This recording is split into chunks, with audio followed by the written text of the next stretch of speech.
বন্ধুরা দেখো এরা এখানে কি সব খাচ্ছে, তোমার তো খাওয়া শেষ। দিদা কি খাচ্ছ? এই আম খই। আম আর খই? হ্যাঁ, এটা দুপুরে তোমরা খাচ্ছ এই সমস্ত? খিদে পেয়ে গেছে। ভাত খাবে না? দেরি আছে, 5টা বাজবে, এখন বাজে 3। দেরি আছে, এখনো গেম 5টা বাকি আছে, গেম খেলা। কেন 5খানা বাকি রয়েছে, আর আমি হ্যাঁ। কিন্তু নিজে কিছু খেয়ে নেই। আর তুমি কিছু খেয়েছো? কি এরা দেখি দেখি খাচ্ছে, আমি ওই দেখছি। চুরি করে ছাদে আম অভিযোগ আছে তুমি নাকি আজকে আম চুরি করে খেয়েছো। একটা আম খেলে যদি চুরি করা বলে, একটা সুন্দর গাছের তলায় বসে, আমার কিছু বলার নেই বন্ধুরা।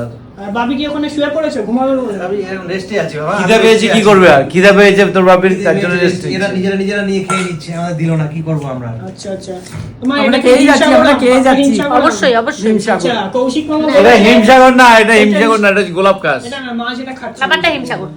হ্যাঁ কৌশিক মামা বলেছে নাকি ল্যাংড়াম হিমসাগরের থেকে ভালো। তো এটা কি না? আমি বোঝে না, আম চেনে না, যারা আম বুঝবে। হিমসাগর হচ্ছে আমের রাজে বর্তমানে। একদম একদম একদম বলেছে নাকি ল্যাংড়াম। আমি বললাম আমার তো নামটা শুনেই ভক্তি হলো না, কি করে তুমি বলো ভালো, আমি জানি না। তো যাই হোক বন্ধুরা, তোমরা কমেন্টে জানো যে সব হিমসাগর নামটা বল, কত সুন্দর হিমসাগর, কি সুন্দর নামটা। তো বন্ধুরা তোমরা কমেন্টে জানো সব থেকে ফেভারিট আম তোমাদের কি।